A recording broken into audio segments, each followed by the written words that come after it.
When is a parent born?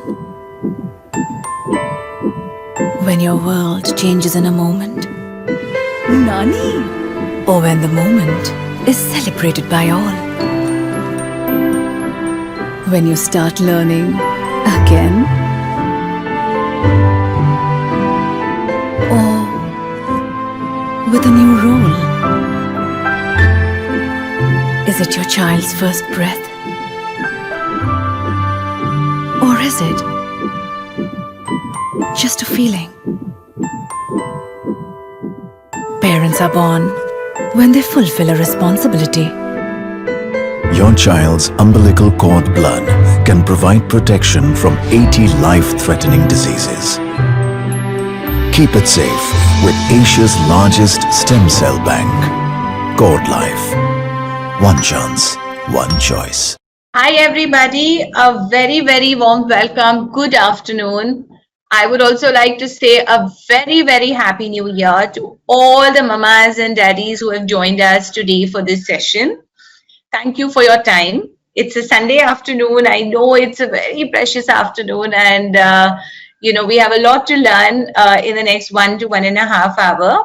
So I would suggest that grab some nice healthy snacks. I hope you've eaten your breakfast. So get something like a fruit or maybe a coconut water, something to keep you going for the next 1 hour.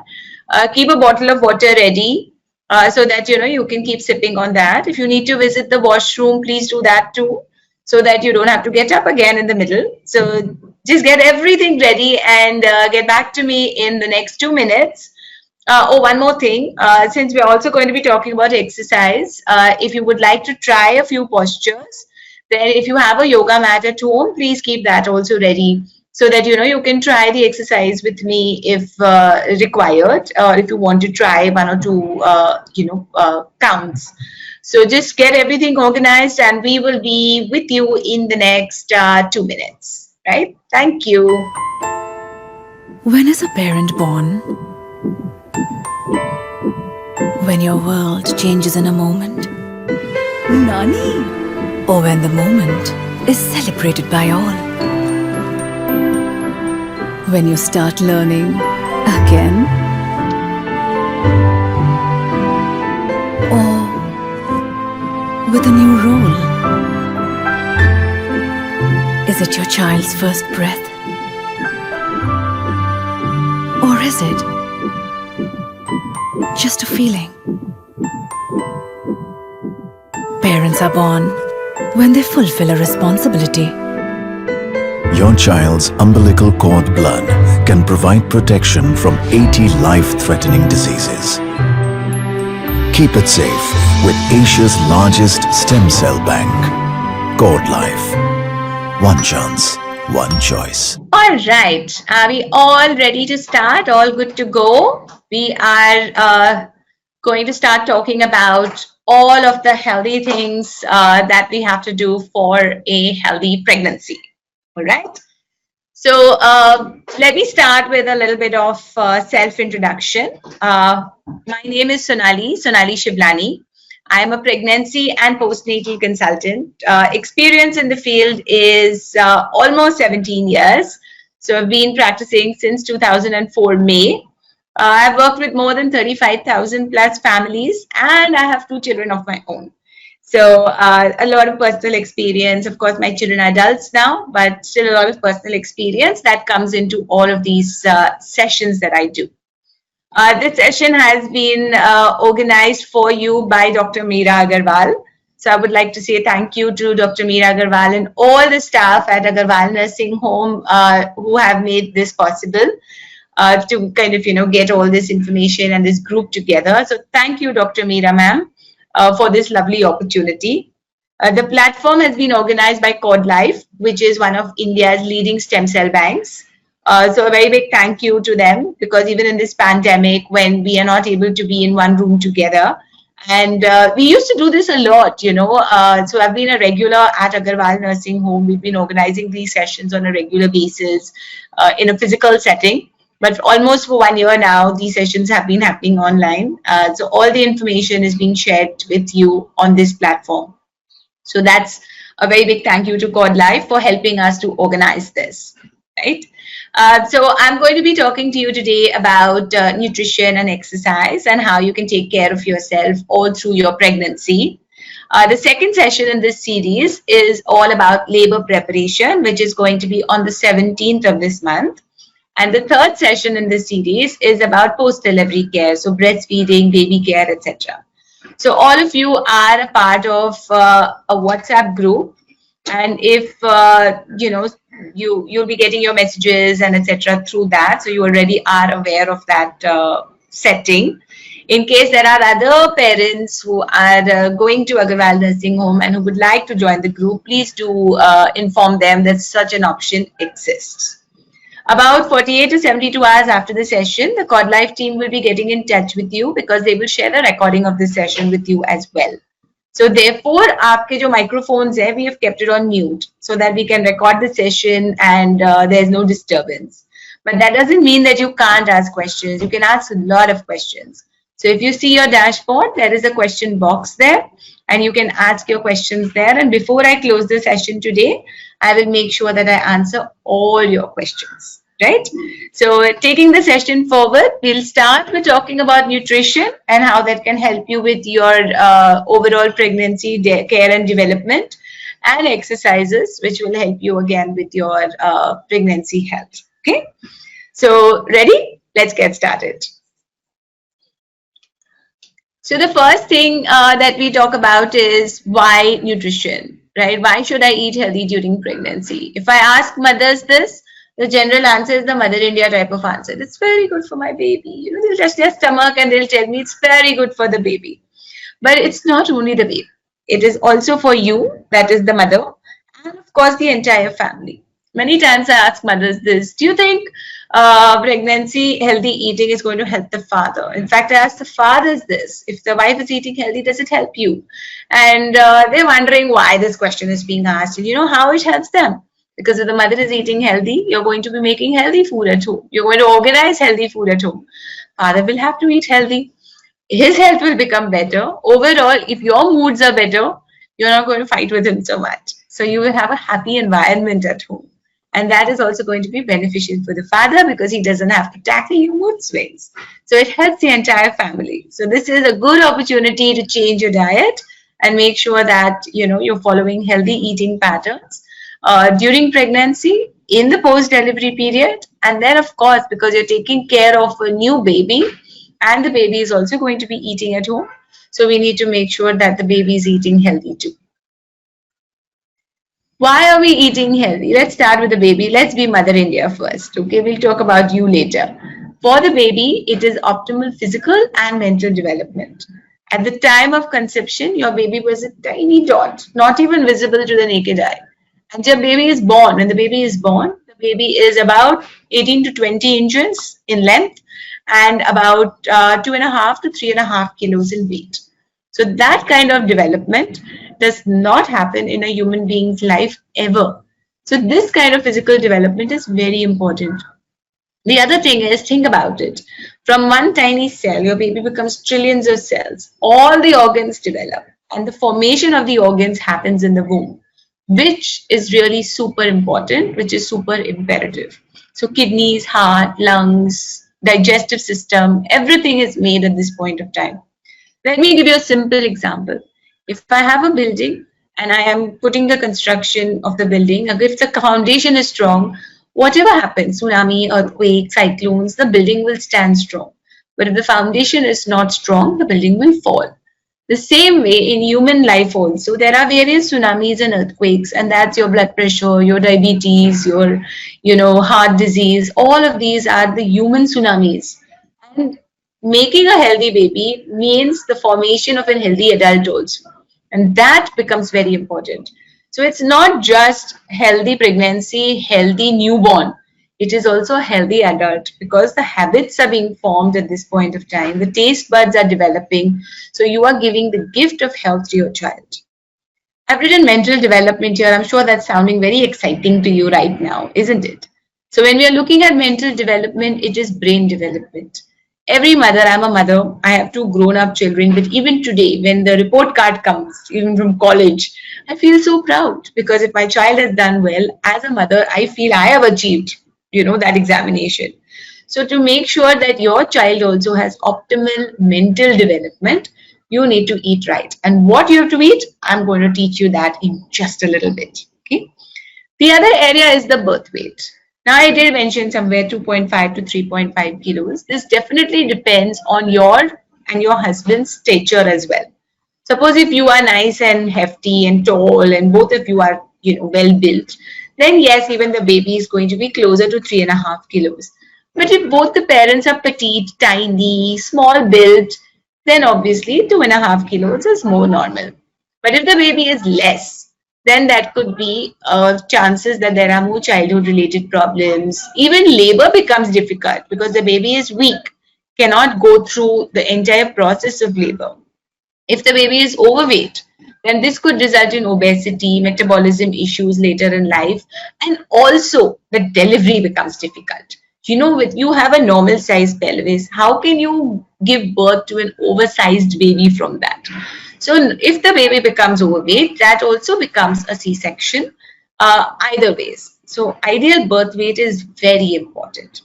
Many times people ask, what is the weight of your baby? And the reason they ask what is the weight of your baby is because somehow the weight of the baby gets connected to the health of the baby.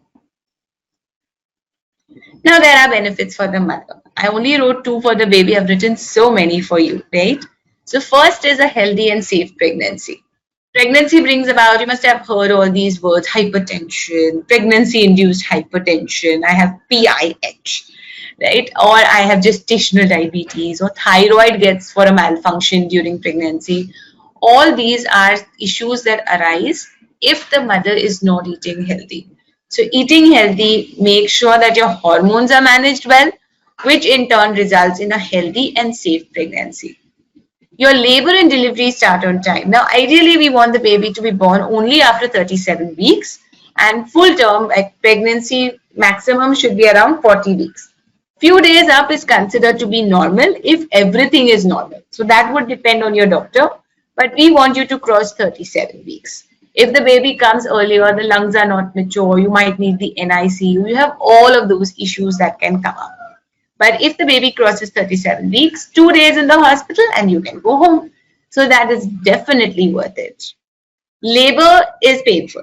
I'm not going to sit here and say I'm going to make your labor really comfortable, but if your body is prepared, if your body is ready, it's definitely going to be a positive birth experience. Today, if I want to run the marathon, I cannot because my body is not ready. But if I train, if I eat well, if I do my exercises, if I run regularly, then I'll be able to run the marathon. So God has given you 9 months to prepare for the marathon, which is labor. So make sure that you take care of that. Pregnancy is all about hormones. There are hormones which got you pregnant, hormones which are maintaining and sustaining and supporting your pregnancy, hormones which will start labor, hormones which will help breastfeeding to get started. All of these hormones are related to your diet. So if you eat healthy, they are managed well. And of course, your mood swings are managed well. Remember the benefits for the father? The mood swings are managed well as well. And then last but not the least, this one's my favorite, optimal weight gain. I don't want to end my pregnancy looking like a blimp. I definitely want to be healthy and I want to come back to my pre-pregnancy shape and size much faster. So in today's day and age, weight during pregnancy should be managed well. The total that you need is about 300 extra calories during your pregnancy. During breastfeeding, the requirement is 300 to 500 extra calories. This totals up to 2 rotis, 1 big bowl of vegetables, and maybe a bowl of curd. Not more than that. You don't need to suddenly start eating double, right? So make sure that you eat healthy and you eat the right calories during pregnancy and as well as post-delivery. The concept of balanced meals is very important to keep in mind. We've seen this food pyramid multiple times, but we never really focus on it. Most of us know, yeah, roti sabzi is healthy, but is it a balanced meal? The answer is no.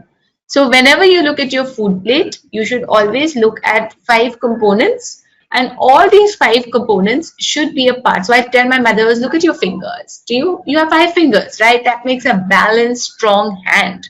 And that's exactly what you need as far as your diet is concerned also.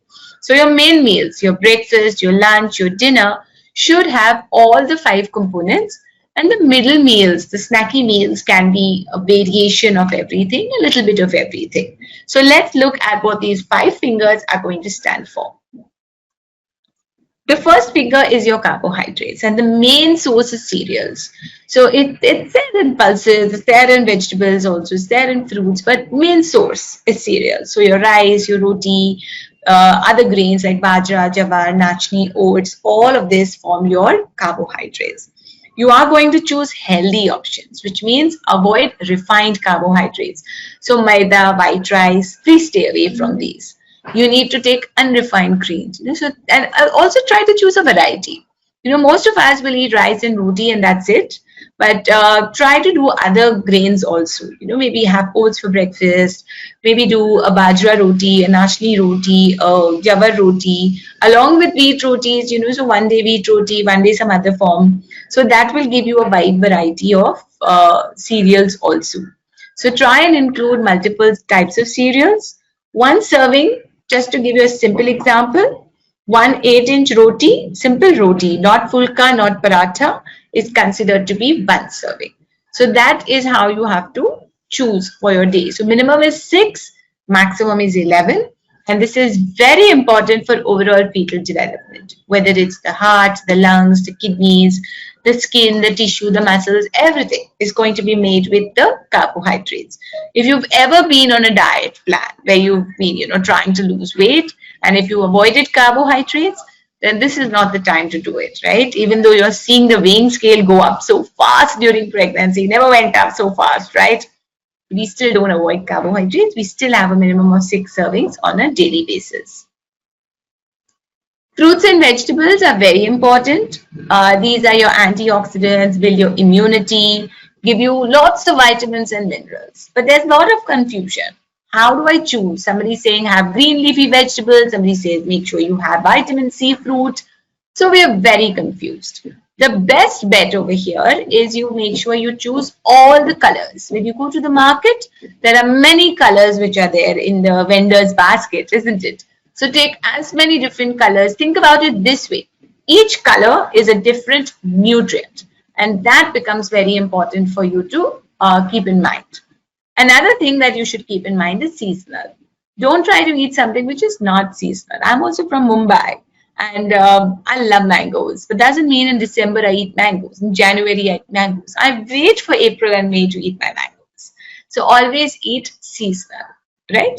So each serving is considered to be 100 grams. So if you're saying 200 grams of fruits and 300 grams of vegetables, you need about 500 grams from this group every day.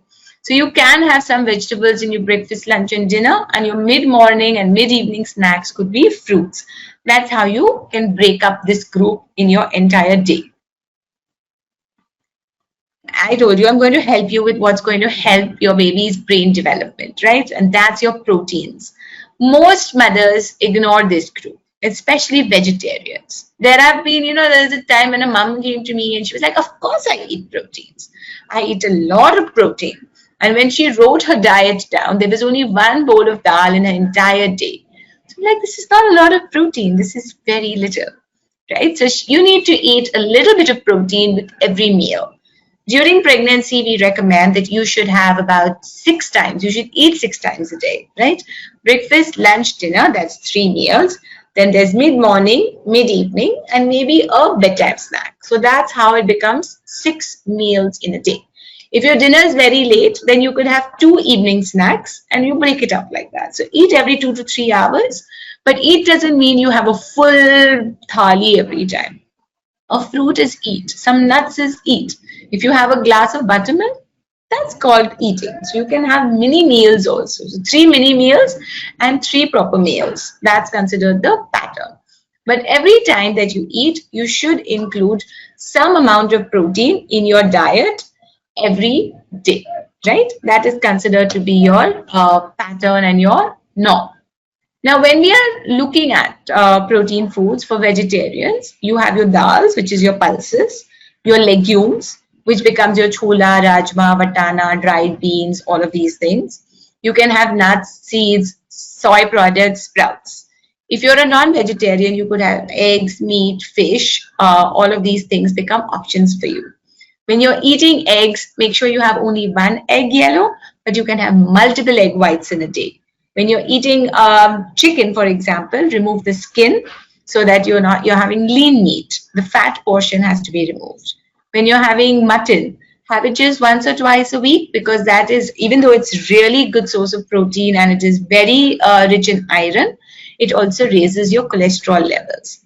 Seafood, the best option is only fish, and not more than 2 to 3 times a week. You have to avoid anything which comes with shells. So shellfish, crabs, lobsters, oysters, all of these are things that you're going to avoid as far as seafood is concerned. The next component is calcium, which is great for bone and teeth development. Most mothers know this, but it also aids in muscle and nervous system development. So heart muscle, right? Very important muscle for baby development. So make sure that, this is also something that you do not ignore. I know at this point of time, you're thinking, hey, I have my calcium pill every day. So isn't that enough? No, it's not enough. The calcium pill is a supplement. Remember that word, supplement. So you can't consider that to be your main part of your diet, right? So along with that, you need the best source of calcium is dairy, which is milk or milk products. So have about 600 ml of milk or milk products, which can be broken up in 2 servings every day. So when we are looking at milk and milk products, the next question generally is, do I have full cream milk? Answer is no. Full cream milk, the only difference is that it has a lot of fat, and fat in that much quantity is not required. So you can have toned milk, skimmed milk, all that is absolutely fine. It has the same amount of calcium and the same amount of protein as full cream milk. If you cannot tolerate milk, if you're lactose intolerant, then I would strongly suggest you should see a dietitian so that you can make a proper diet which will give you calcium from plant sources. There are green leafy vegetables like spinach, maybe broccoli, or grains like nachni, ragi, nachni, or it's also called ragi, sesame seeds, jaggery, which do have calcium in it. But that is not enough. And if you don't know how to mix and match, then you could have a problem. So make sure you see a dietitian. But if you're consuming milk, then it's about 600 ml of milk, curd, paneer, cheese, all these can be counted. So it's not necessary that you have to drink only a glass of milk, but if you have a glass of lassi or a bowl of curd, that can also be considered equivalent. Last but not the least is fats and oils. Now, fats and oils, even though they have a bad name because, we also don't have fried food, don't have oily food, we are always talking about that.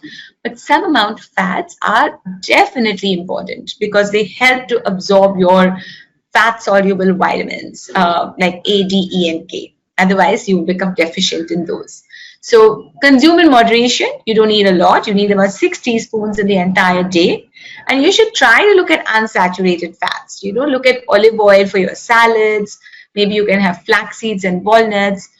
Ghee is better than having vegetable oils. So, on your rotis, or in your biryanis, etc., you could put a little bit of ghee.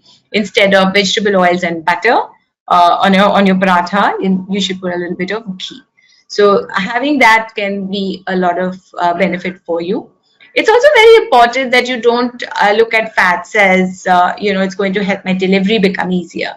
So having a lot of ghee is not going to make your baby come slipping and sliding down. It doesn't work that way, right? So have enough that is required for optimal digestion, but don't have excess.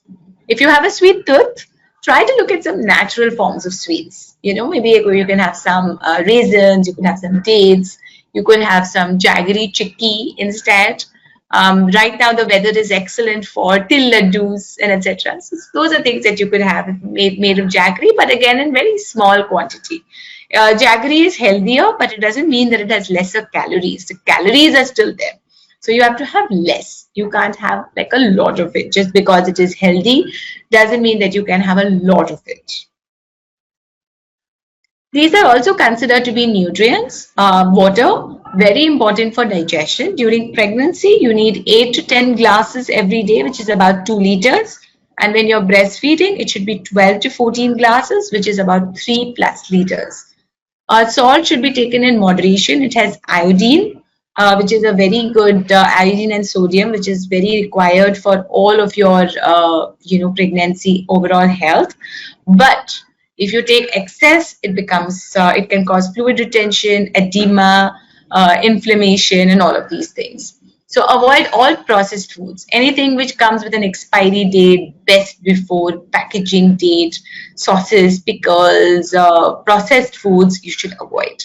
If you feel like putting salt on your salad, for example, instead of salt, you put a little bit of lemon juice.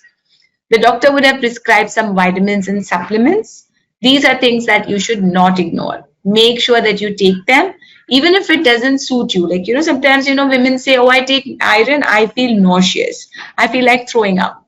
I get constipated. So speak to your doctor. Make sure that you can change the supplement because there are options available. Remember, we have a very short time to make the perfect baby.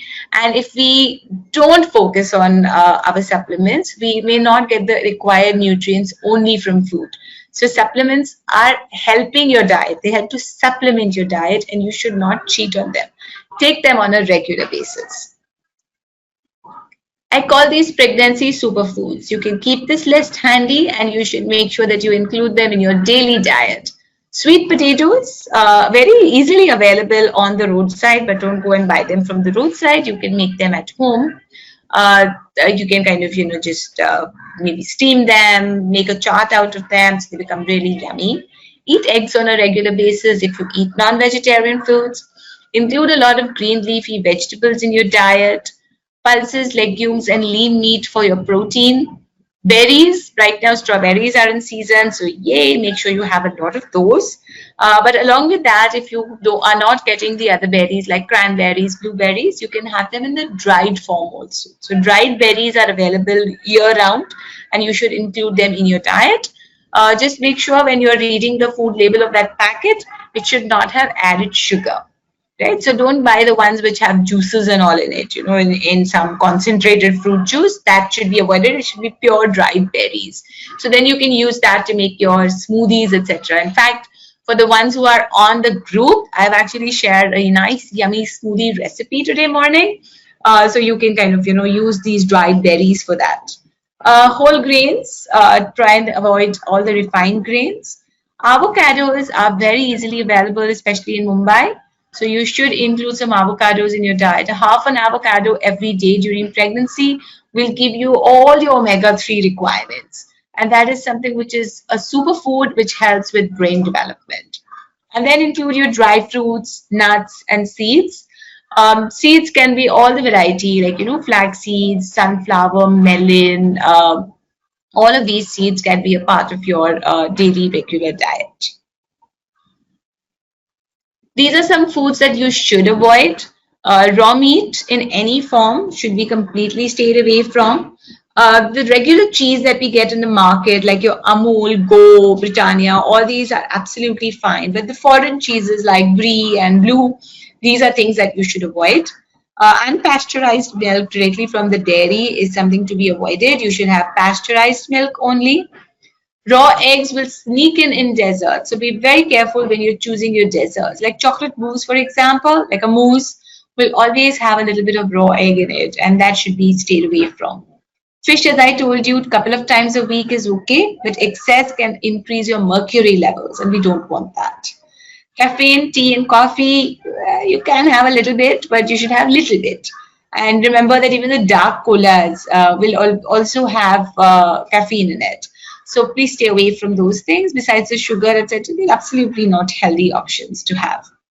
Avoid any form of alcohol and any other drugs like cigarettes and marijuana and etc. Weed. Definitely not doing all of those things during pregnancy and while breastfeeding because it definitely affects baby development and it actually impacts brain development. It affects the way the brain grows when we consume all of these things during pregnancy and while breastfeeding.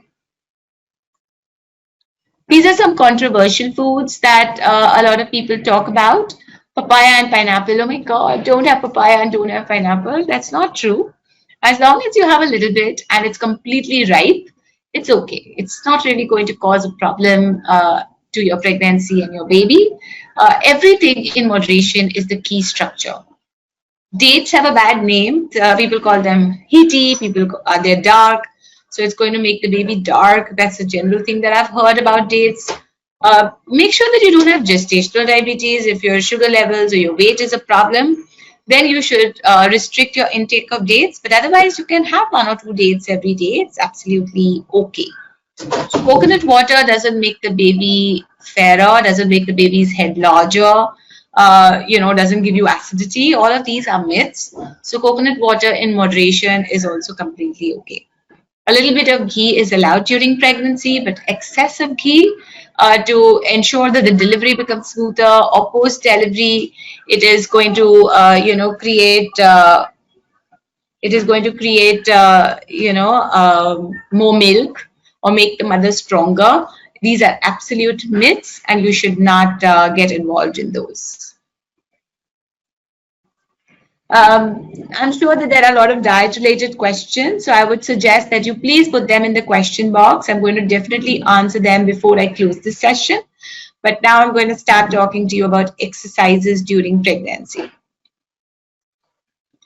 There are loads and loads of exercise benefits. Most importantly, it helps to reduce your discomfort. So pregnancy brings about a lot of discomforts: back pain, pain in the calves, overall lethargy. So all of these will get reduced, even acidity and etc.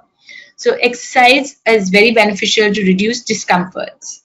Exercise is considered to be a mood booster, and it also improves your energy levels. You'll find that your lethargy reduces when you exercise, and you're in a more happier state, because the hormones that are released during exercise are definitely going to be very, very beneficial for you. It will help you to sleep better. We run a regular exercise class. I used to run it. I still run the exercise class twice or thrice a week. Mothers will ask me, why can't we have it all 7 days of the week? Because the day I exercise with you, I sleep much better at night. And I have to tell them, I'm sorry, you'll have to do this on your own a little bit also. So exercise will help you to sleep better, prevent excess weight gain. It improves your stamina and your muscle strength. So, it'll strengthen your core. At the time of delivery, it will be a lot easier. It reduces the incidence of pregnancy complications for sure. When your weight gain is in control, your moods are better, your hormones are regulated, so all the pregnancy complications are reduced. Labor and delivery is much more smoother and faster, less painful. Definitely, exercise will prepare your body for it. And definitely a faster, smoother postpartum recovery. In fact, pregnancy results in a lot of work after delivery. You have to take care of the baby, a baby who is completely dependent and reliant on you. So that is something which becomes very important to make sure that you are able to bounce back and you are able to take care of the baby, because no one else is going to be able to do that, right? The first thing that I would like to talk about is pregnancy related posture. If you see the woman on the left, she's slouching. She's not taking full back support. If she sits like this on the chair, she is definitely going to have backache problems. So if you are someone who needs to sit for long hours, who's working on the computer, you're a working mother, then you should sit in an upright position and you should take full support for your back. It's also important that, if possible, you can tuck in a little small pillow at your lower back point, so that the lower back is also supported well. Your feet have to be completely flat like this on the ground. And if your chair is a little high, then you should keep a stool so that you have a footrest. Otherwise, if your feet are dangling or they're not fully supported, then that also results in the pain kind of radiating into your lower back. When you look at this mother on the right, the way she's standing, her belly is pushed out. She's kind of, her shoulders are hunched. She's definitely going to have backache problems. But if you see the mother on the left, she's nice and erect and tall, right? So this is what happens during pregnancy, right? Normal also, we have this little curve in our back. All of us have it. If you check your husband, even he'll have it, right? So there's a little curve in your back. And then you have this pregnancy belly increasing. So this is what happens. So this curve becomes a lot more exaggerated. Now, the other thing that happens is that the chest size changes. So most mothers will hunch forward like this. So you'll have a nice curve here and a reverse curve here. And this is the major cause of back pain. So what are we going to do? We're going to make sure we stand tall and erect. We push our shoulders back and we kind of stick our chest out a little bit. So that will ensure that while standing, also your posture is correct and you don't have backache problems. Trust me, 80% of back problems during pregnancy are posture related. So if you can correct your posture, you'll have less back pain issues during your pregnancy.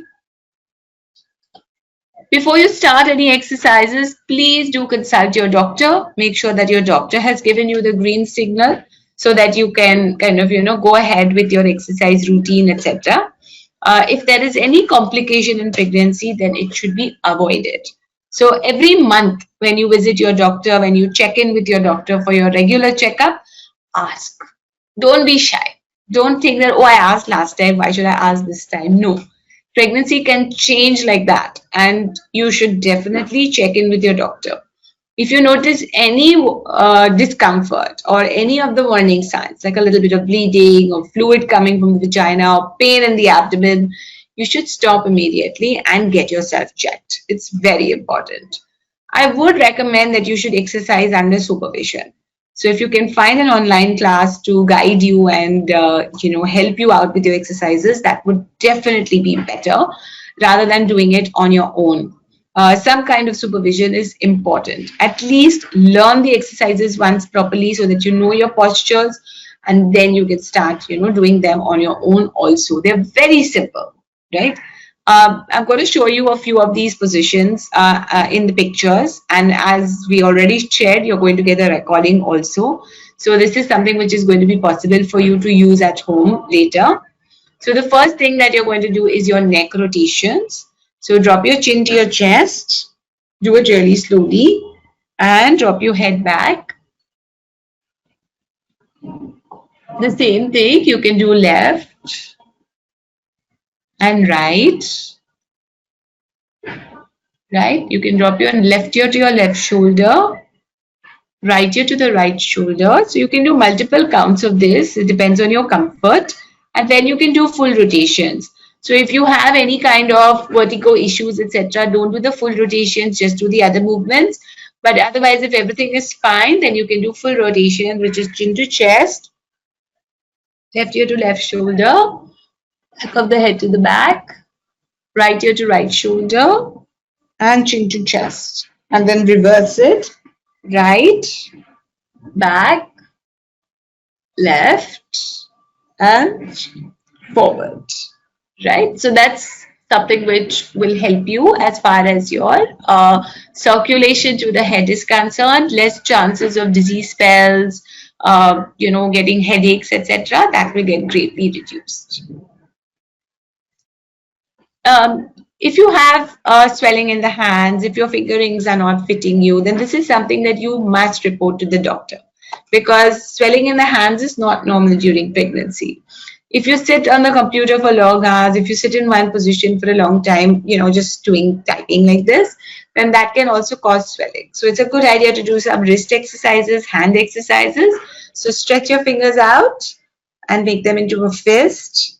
Stretch, make it into a fist. You can also do rotations, first one way, and then you do rotations in the other direction. Right? For mothers who are working mothers who spend a lot of time on their computer, you should do this every hour or so. So just a few rotations, a few stretches every hour will help to keep the circulation going well. If you wake up in the morning and you find that your fingers are numb, etc., but the rest of the day they are fine, then you do this exercise as soon as you wake up, because this will help you to get started. Sometimes mothers feel like, oh my God, my fingers are totally jammed in the morning and I can't even move my hands. This happens because maybe you're sleeping on one side, you kept your hand like this. So all of this can make this a situation. The same way that we did for the hands, we're going to do for the feet also. So we point and we flex. Now when you're doing this, I hope you're trying this with me. You're feeling this in your calves, right? And then you can do full rotations with your ankles. So then you're feeling that with your ankles, nice and slowly. So first in one direction, clockwise, and then do it anti-clockwise also. So you can do this a few times. Again, especially if you're sitting for long hours, you should keep doing this at your desk. You should also get up and walk around, but you should definitely keep doing this. Otherwise, you'll get swelling in your feet. I love this exercise. I call it the butterfly, and it's something that you can do everywhere. You can do it while watching TV, while talking on the phone. It requires minimal effort to find time to do it, right? So instead of folding your legs and sitting the way we normally sit, palti maar ke, we should sit in a butterfly position. So bring your feet close together, bring it close to the pelvis, bring it in as close as possible, and try to push your knees as low as possible. And then you can also flap. So take it up and down really nicely, slowly, like a nice butterfly. And the other thing that you can do is take it up and down really fast, as if a butterfly was flapping the wings. So whenever you're sitting to watch TV or something, just sit in this position.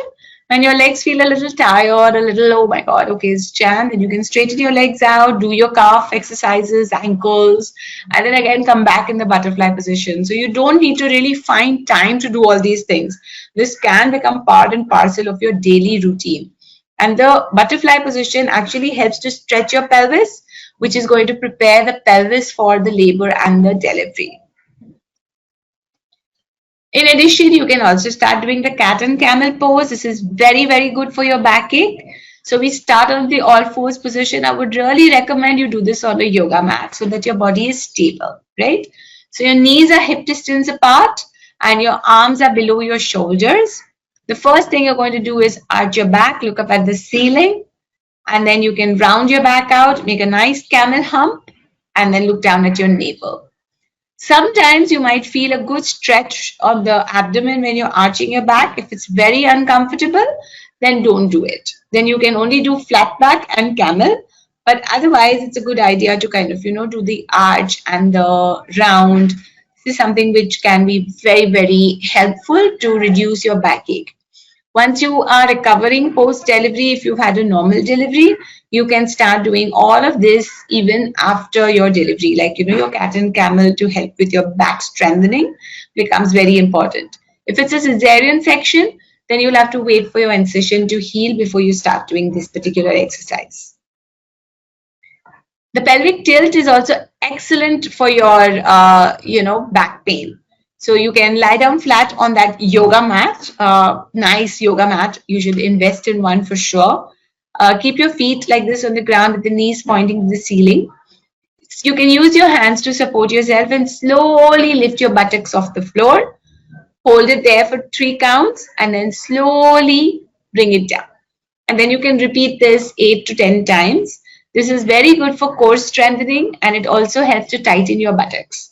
So the core is where the baby is held, right? Your abdomen, your back, all of this needs strengthening during pregnancy and will ensure that, at the time of labor, when you are actually pushing the baby out, your core strength also comes in handy. Leg raises is excellent for preparing for labor, stretching out your pelvis. I'm sure that, we've tried some yoga classes, we've tried some aerobic classes, and they make you do a lot of leg raises. But during pregnancy, I want you to do leg raises which go to 90 degrees, right? So we are going to open to 90 degrees and close. We're going to open to 90 degrees and we're going to close, okay? So this, my class, when we are doing this on a regular basis, we make them do about 32 counts for each leg.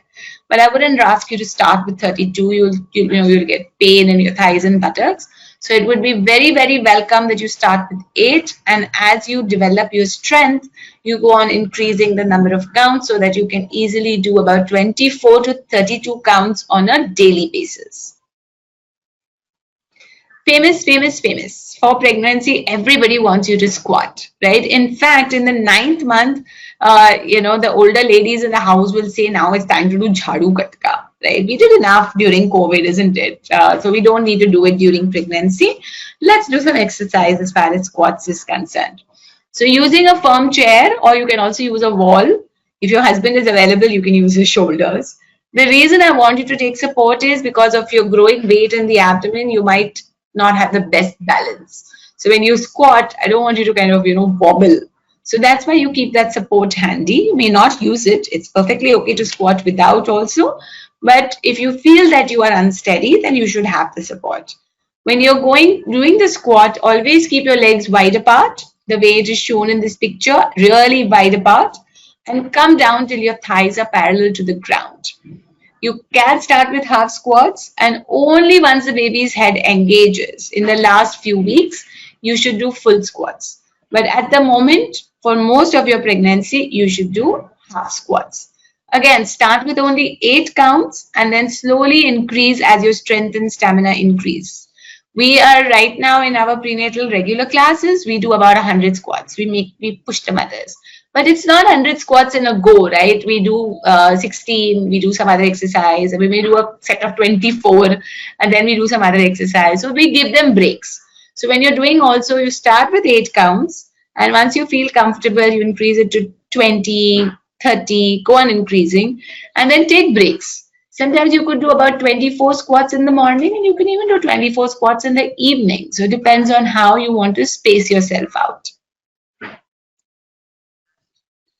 Deep breathing is something which is very important. It will help to strengthen your abdominal muscles. So do this with me while we are here on this session. Take a deep breath in, fill up your chest, fill up your abdomen, don't hold your breath anywhere, and exhale, right?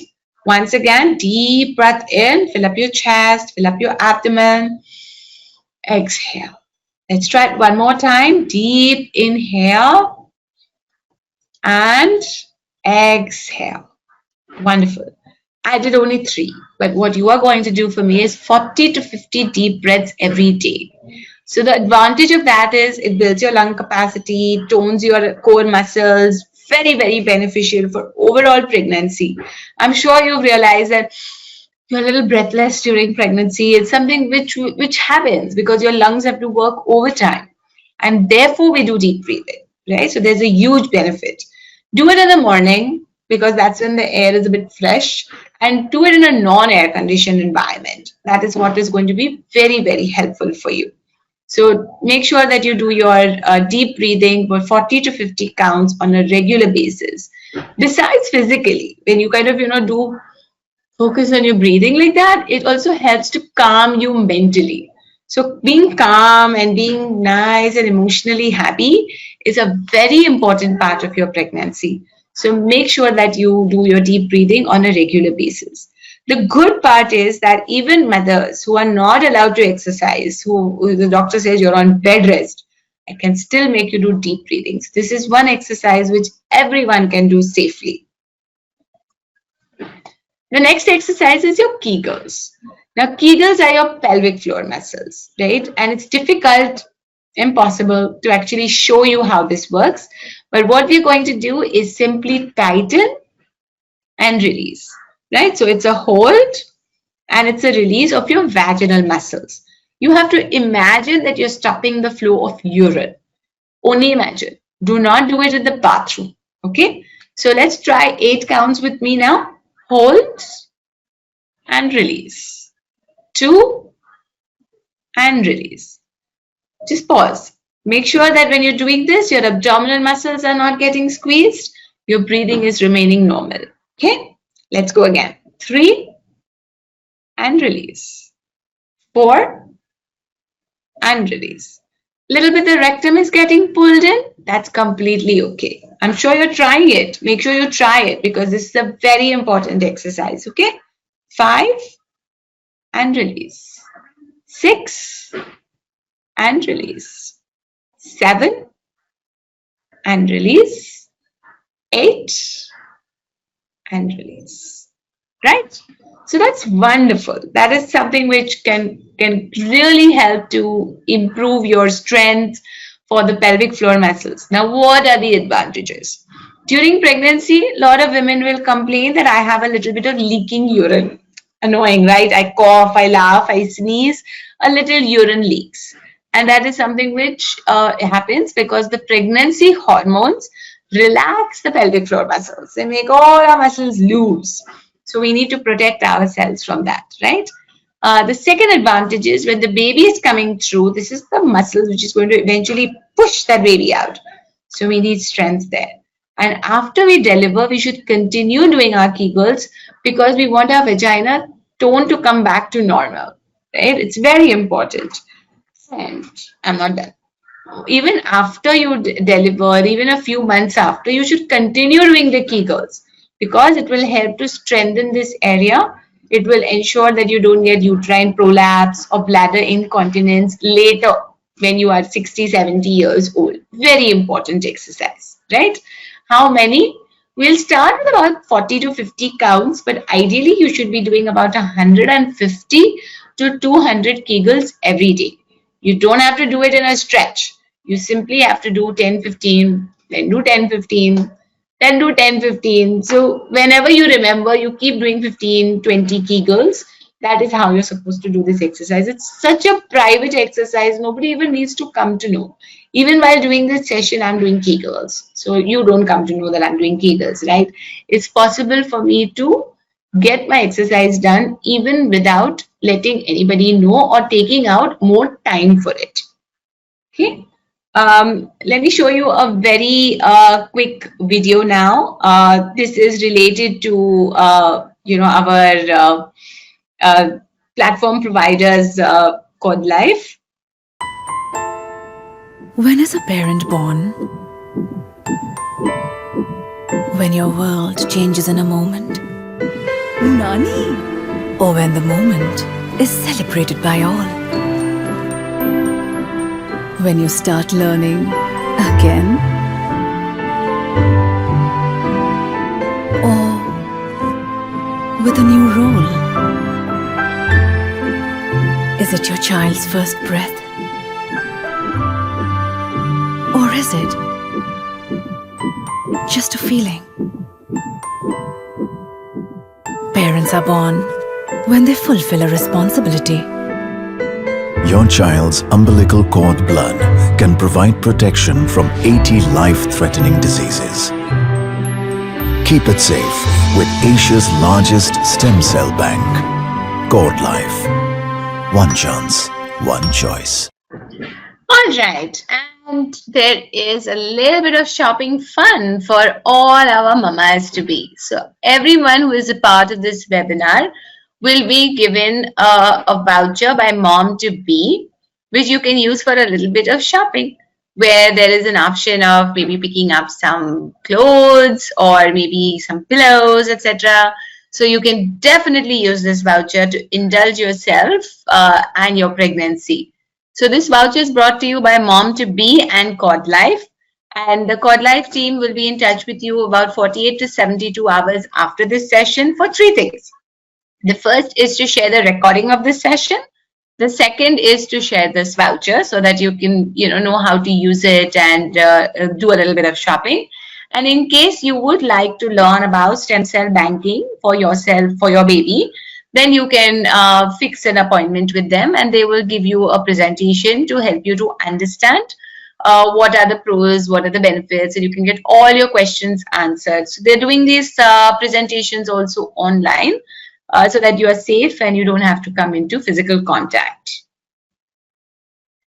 These are some books which I have written and they are in the market. So the first is Prenatal Fitness, very related to today's topic. It has exercises and diet, so diet charts for different trimesters, different conditions, exercises with pictures and explanation for pregnancy and even post-delivery. And this book also has exercises for doing with your husband, so partner routines and even routines with the baby. So it's a lot of fun. Parenting Mantras is a quick reference guide. It's like a little handbook for all parents. So, you can get quick answers to all the little parenting concerns that we have, whether it's spitting up, teething, toilet training. So that's also available. And when your baby is starting to eat foods, then you have a recipe book. So you can get all of these on Amazon and very easily available. So make sure you get your copy today. I would be very happy to now answer questions. I'm going to move to the question box and I hope you've put in a lot of questions for me.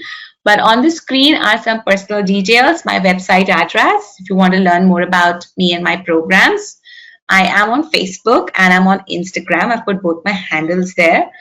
Please do follow us because we share a lot of tips and we have some fun stuff going on as well, like contests and giveaways and etc. I have a channel on YouTube, which is the Pregnancy Coach by Baby 360 Degrees, and I do a lot of videos there. I put a video there every week related to pregnancy, babies, post-delivery. I've also put in the Cordlife numbers here. So you have a phone number, you have a WhatsApp number, you have a toll-free number, and you have a message number also. So whichever one you feel comfortable with, just make a quick note of that. So in case you don't receive a call, you can at least call and get your gift voucher and the recording of this session, right? So make a note of the numbers. And I'm going to open up the question box so that we can answer all of your questions now.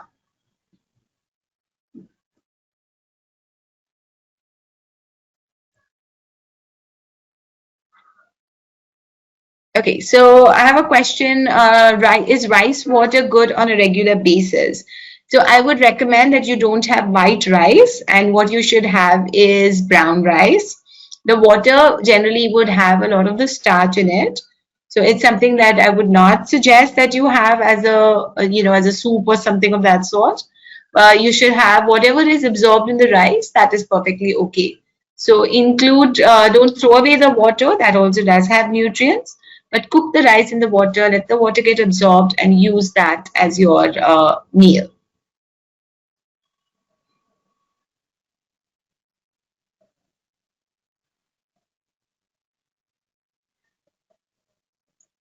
While I'm waiting for questions, just a quick gentle reminder. The second session of this series, we always do 3 series as far as the Agarwal Nursing Home is concerned. Specially requested by Dr. Meera that she wants the entire prenatal series for her mamas. So the second session of this series is on the 17th of December, which is going to talk about labor and delivery. I would want that all husbands also attend that class because they are also going to be a major support system for you, right? And the third class is all about post-delivery. So we talk about life after babies, caring for your baby, breastfeeding, all of those questions and myths are answered. So make sure that you keep your alternate Sunday free, right? That's how the pattern has been taken into account. So make sure that you kind of, do that as well. Yeah, that's something which is a convenience which has been made available, so must use it. So I have a question which says, are there any exercises for pain and swelling in the toes? So if it's only the toes, check your footwear because it's quite possible that, maybe you're using some narrow footwear which is causing the pain and the discomfort in the toes. Getting a gentle foot massage will help. Soaking your feet in warm water with a little bit of rock salt on a regular basis can help. So these are things that you can try as far as toes are concerned. Footwear I think would be the biggest culprit. So see if you can kind of, even if the front is not narrow, but there's a little bit of an incline, like you're wearing a heel, that could be one of the reasons why you have pain in the toes. Chia seeds are very, very healthy. Yes, you should definitely consume chia seeds on a regular basis. One of the things you should remember about chia seeds is that they need to be soaked for at least 10 to 15 minutes before you consume them because that is what helps to activate the omega-3 in it. So soak your chia seeds and then drink them. Yes, can be included in your daily diet for sure.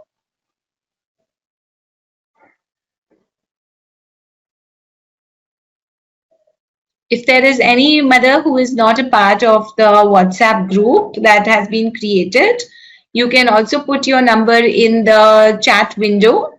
The Cordlife team will make a note of it and will add you to the group so that you'll get your reminders there as well. And the good part about that group is that I'm also sharing some quick tips over there, right? So you can get like some everyday tip of pregnancy on that group. What if you don't like avocado? Yeah, I mean, yes, of course, you can do olives instead. You can also do, almonds, walnuts, flax seeds. These are all good sources of omega-3. Avocado is like it gives you in bulk, and as one portion, you'll get like a lot. But otherwise, there are other options. What can you have as a midnight snack? If you are hungry in the middle of the night, of course, evaluate what you've eaten for dinner so that you make sure that your meals are well sorted. You can have a small cup of milk before you sleep, or something like that, so that you don't have to get up in the night to eat. But otherwise, keep some roasted nuts handy. They can be very tasty. You can have a banana in the middle of the night, or you can have a cup of milk in the night. These are quick snacks so that you don't completely wake up, or you don't make other people wake up in the house. Okay. I'm in the 8th month of pregnancy. Which are the favorable exercises that I can do? Ma'am, please check in with your doctor before you start doing your exercises. Walking, squats, leg raises, butterfly, deep breathing, Kegels. These I would say are mandatory for the 8th month once the doctor has given you the green signal. So I'm going to repeat that. Walking, squats, butterfly, leg raises, deep breathing, and Kegels. I've shown all of these in the presentation. What food can help reduce the heat in the body? There is nothing like this, ma'am. There is nothing which says that the body has heat or the body has cold. It doesn't work like that, right? So you should just eat all foods, eat a balanced diet, make sure that your nutrient levels are normal, and that is good enough. That is what will help you to stay healthy. And yes, soaking the chia seeds in the night and then drinking them in the morning is absolutely fine. You can do that. Yes, so urination does happen during pregnancy because as the uterus grows, it puts pressure on the bladder, and this is what is going to make you want to urinate frequently. Also, the hormonal changes relax the bladder muscles, which means you tend to not empty the bladder completely at one go, which is why you have to keep going again and again. So ideally by 8, 9 o'clock, you should stop drinking full glasses of water. I understand you feel thirsty. So you can take sips of water, just have small quantity. And when you visit the bathroom, the last thing, just sit for an extra few minutes so that, you can help to drain your bladder completely, but don't strain. That is something which you should not do. But unfortunately, this is a common part of pregnancy. There is no answer to this which says that I'm going to stop your urination and make it as normal as it was in the pre-pregnancy phase. It is going to be there.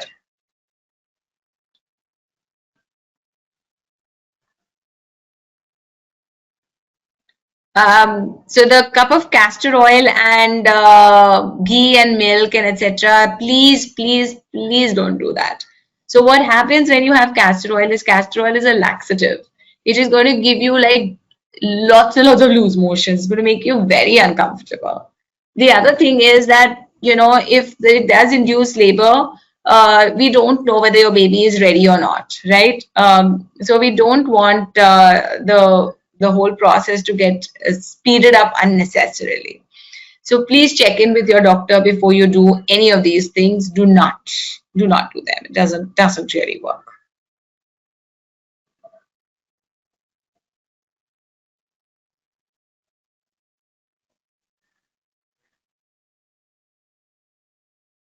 So we're still open to questions. We are also open to feedback. Would love to get your feedback on how the session was. And of course, we're looking forward to seeing you for the other 2 sessions as well.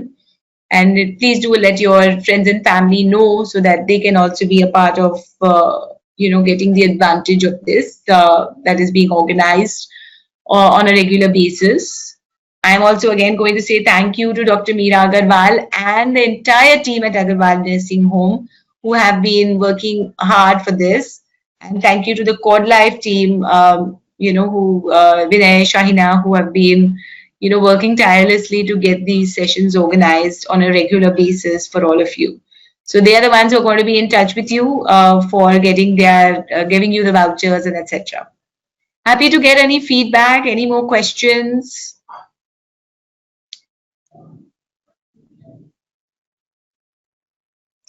So, when you're sleeping, you should always get some support.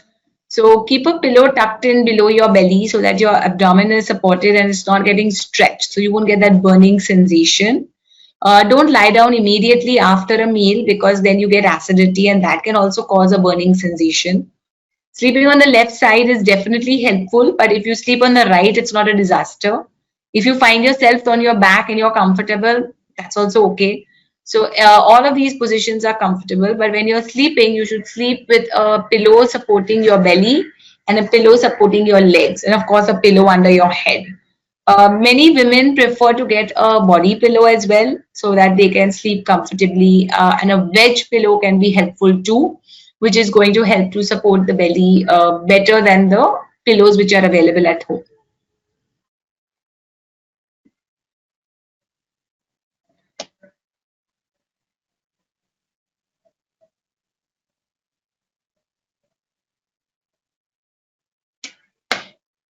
Thank you so much for the kind words. And yeah, looking forward to seeing you in the other two sessions as well. So, next session is all about labor and delivery. And trust me, I have no intention of scaring you. I'm going to be sharing all sorts of tips and tricks on how you can manage labor in a smooth fashion and prepare yourself for it.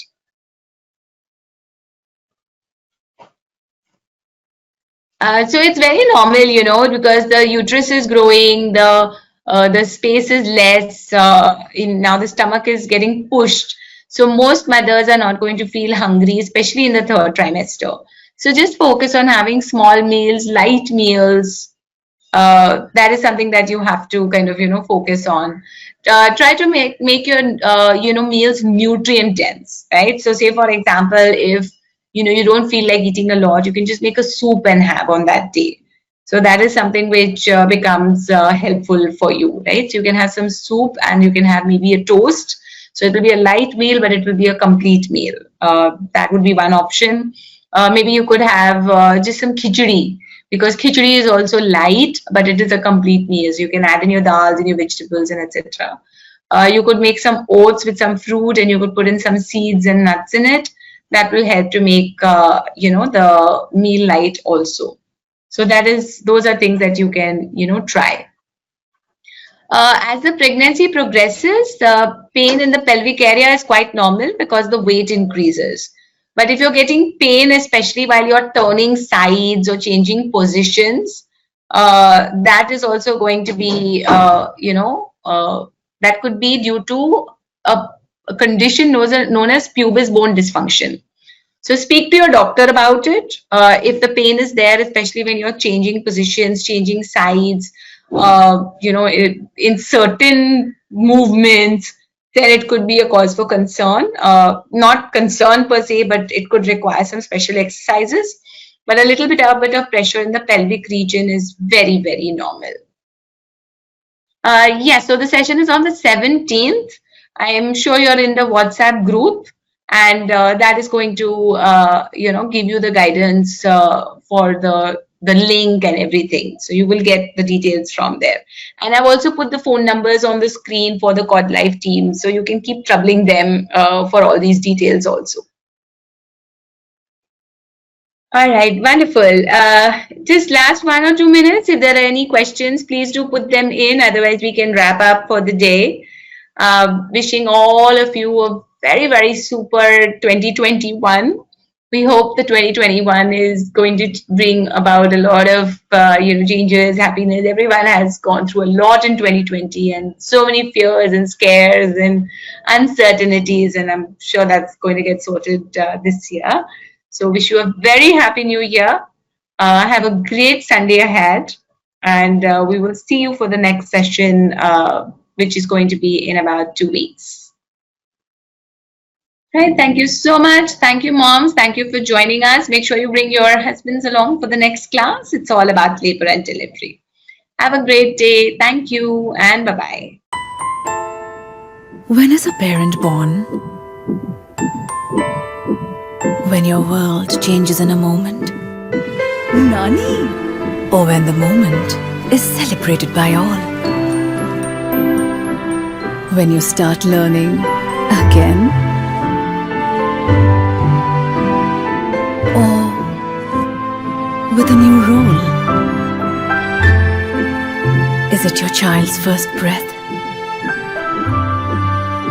Or is it just a feeling?